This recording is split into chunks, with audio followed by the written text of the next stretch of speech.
Toksiška aplinka gali būti bet kur. Kaip iš tos toksiškos aplinkos save išlaisvinti? Jeigu joje esi priverstas būti, tai kaip tada save apsaugoti? Būtent šiandien apie tai. Ar tikrai socialinė erdvė mane veikia? Stebėdami tai, kas negerai, kas kažkur kažką blogo padarė, netgi nekaltos apkalbos arba dar baisiau patyčios, mus įtraukia ir mes net nepajaučiam, bet visa tai gula mumise. Tos nuosėdos kaupiasi ir paskui visa tai tampa mumis. Pirmiausia, pradėkit nuo to, ką sekat. Pradėkit nuo to, kokias žinias skaitot. Ir jeigu norit išsivalyti visų pirmiausia tai, kas lengviausia, tai išsivalykit savo socialinę erdvę. Ir tik tai tada pamatysit ir labai greitai, kaip kiekviena diena tampa įdomesnė, daugiau energijos turit, daugiau pozityvo turit. Jeigu ryte atsikėlę, nepasižiūrėsit, kur kažkas kažką blogo pasakė, padarė ar kokią naują paskalą paleido, bet būtent tuos žmonės, kurie jūs motyvuoja, kurie jums frazę tinkamą šiai dienai pasakė. Sekit būtent tuos žmonės, kurie gali jūs kiekvieną dieną įkvėpti, pastatyti ant kojų, daryti nuostabius dalykus, visų pirmiausia, su savo gyvenimu. Mane erzina kolegos darbe. Tiesiog su jais nebendraukit. Jeigu privalot padaryti kažką darbinio ir tiesiog neįmanoma kitaip, nes su tuo žmogum tiesiogiai dirbat ar darot bendrus projektus, pasistengkit kalbėti tik apie darbą ir taip trumpai. Glaustai, disciplinuotai, aiškiai. Tada pamatysit, kaip liks tik darbas, kaip liks tik tai, ką turit padaryti.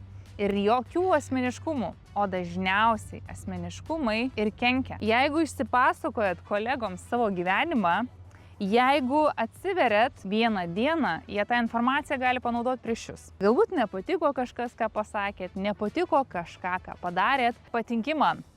Baigėsi. Tai kad taip neatsitiktų, visą asmeninį gyvenimą pasilikit namuose. Ir tik darbas, tik darbiniai dalykai. Mane erzina darbas. Labai paprastai pasakysiu. Nėra nepakeičiamo darbo. Nėra nepakeičiamo darbdavio. Nėra nieko, ką jūs privalot daryti. Jeigu jūs darbas kankina, jeigu aplinka jūs blokuoja, jūs menkina ir jūs jaučiat, kaip jūs dirbdami šitą darbą, tiesiog esat nelaimingi. Labai viskas paprasta.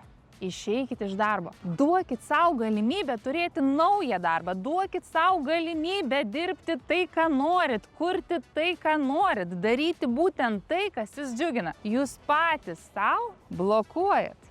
Jūs patys iš savęs atimat visas galimybės. Nepatinka darbas? Nedarykit. Nustokit dirbti, viskas. Hasta la vista, baby. Mane vis pasiekia apkalbos. Vis pasiekia apkalbos tavo ausis. Ar tikrai? Ar tos ausis tiesiog yra laisvos, kad tos apkalbos juose nugultų? Nes kai ausis laisvos, jos girdi.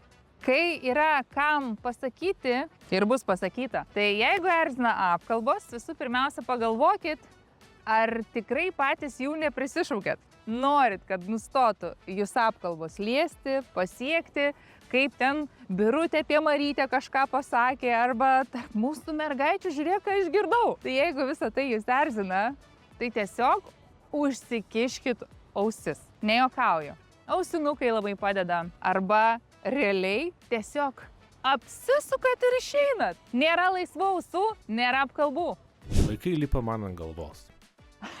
Aš jums duosiu pavyzdį. Pas mus namuose yra taip. Jie žaidžia ir greit susimuša dėl visiškai jokios priežasties, bet jie greit susimuša, paskui vėl žaidžia. Arba kažką veikia ir pradeda rėkti. Lygioj vietoje tiesiog pradeda rėkti. Anksčiau aš labai į tai reaguodavau ir ateidavau jų raminti. Vieną kartą pasakai, vaikui jis negirdi. Antrą kartą ramiai pasakai, jis vis tiek negirdi. Toliau rėkia, toliau mušasi. Ir tada, kada tu pradedi rėkti kartu jau iš kokio trečio karto, kartais iš penkto, vis tiek negirdi. Tai aš jau senai neberėkiu, senai nebereaguoju, manęs tai nebeveikia. Aš tiesiog uždarau duris savo miegamojo. Arba nueinu skaityti knygos. Arba tiesiog, žinot, užsidedu tokį gaubtą ant savęs ir vaikštau po namus. Dairausi, stengiuosi išgirsti paukščiukų čiulbėsi pro balkoną arba Arnoldo burbėjimą. Savo minčių prisiekiu negirdžiu, bet ir vaikų rėkimo nebegirdžiu. Tai tiesiog stenkitės neutraliai, nes greičiausiai nieko nepakeisit. Jie vis tiek toliau rėks. Vienintelį, ką galit pakeisti, savo ramybės būseną. Mano sutuoktinis mane sekina. Šitos žinutės ir šito klausimo savininkės istorija truputį ilgesnė. Ir čia jau nepajokausi, tai yra visiškai toksiniai santykiai. Ir žmogus, su kuriuo jį gyvena, atitinka narcistinė asmenybė. Niekaip kitaip nebus, jeigu fiziškai savęs nuo tokio žmogaus nepatrauksit. Pilnai suprantu, vaikai, galbūt užgyventas turtas, daug bendrų dalykų ir atrodo kaip padaryti. Yra du pasirinkimai. Arba likti tuose santykiuose, arba išeiti. Nėra kito varianto. Ir yra dvi baigtis tokių pasirinkimų. Jeigu liekam santykiuose, mes lygiai taip pačiai gyvenam toliau. Mes negana to, kad fiziškai jaučiamės pavargę, nelaimingi, išsekę ir galiausiai po viso to seka ligos. Tai yra toks gyvenimas. Antras, jeigu mes visgi išeinam iš tokių santykių, iš pradžių bus sunku, taip, reikės išsilaižyti žaizdas, iškentėti, bet išėjus to kankinimosi laikotarpis yra kur kas mažesnis, trumpesnis negu gyvenimo su tokiu žmogum. Išėjus belieka tik išsilaižyti žaizdas, taip švelniai tariant. Bet paskui gyvenimas susitvarko. Jūs neįsivaizduojat, kiek tada galėtumėt padaryti nuostabių dalykų, jeigu sau leisit tokiuose santykiuose nebekentėti. Jeigu pačios sau leisit būti laimingoms. Nes dabar ne tas žmogus jūs kankina, bet jūs pačios. Mane erzina uošvienė. Uošvienė erzina, tiek užsisėdus rūbužiant sprando, kad nebežinai ką daryti. Su uošvienė yra taip. Jūs neprivalot su jie gyventi ir jūs tikriausiai negyvenate, ne? Jie niekaip jūsų gyvenimo neturtina. Vaikų nepadeda auginti, pinigų neuždirba. Visiškai neutralus žmogus turėtų būti. Bet jeigu jūs tą žmogų patys prisiimate savo gyvenimą su didžiuliu vaidmeniu, tai tas žmogus savo vaidmenį ir vaidins. Bet jeigu jūs padarysit stop ir fiziškai irgi save nuo viso to atitrauksit, tai visa tai baigsis. Aš prisipažinsiu, man buvo, kai man sakė daug negražių dalykų, man pasakojo, kaip turiu gyventi, mane netgi blokavo nuo mano svajonių, nesutapo mūsų požiūriai, aš tiesiog fiziškai save nuo jos patraukiau. Ir viskas. Tėvai mane riboja. Tėvai blokuoja, labai kontroliuoja, bet vėlgi ta pati mano žinutė, fiziškai save patraukėt. Nustojat sau leisti, sau pasakot stop, aš nebeleisiu tiem žmonėms mane kontroliuoti, nesvarbu, kad jie mano gimdytojai.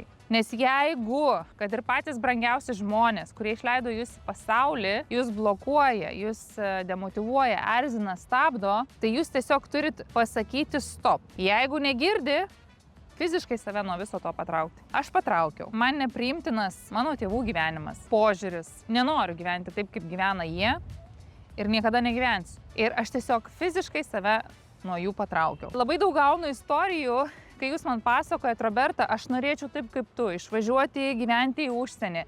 Bet žiūrėk, kaip tada, tėvai mano nebematys anūkų, nebematys manęs, būsiu tik tai kartais galbūt metuose per kalėdas, arba išvis galbūt nebeatvažiuosiu, nei gimtadieniai, nei vaikų, jokios šventės, visiškai seneliai atitraukti nuo vaikų. Tikriausiai labai nepatiksiu jums su šitu savo požiūriu, bet savo vaikų gyvenimą kuriu aš, ne mano tėvai. Savo gyvenimą kuriu aš, ne mano tėvai. Ir jeigu jų gyvenimui netinka, kad manęs nėra šalia, kad mano vaikai toli, tai man tai tinka. Jeigu jų norų aš negaliu išpildyti, o savo norus aš pildau puikiai ir savo vaikų svajones pildau puikiai, tai jūs man pasakykit, dėl ko reikia pirmiausia stengtis? Dėl savo vaikų, dėl savęs pačio ar dėl tėvų? Stop. Hasta la vista, baby. Apsisukat ir išeinat.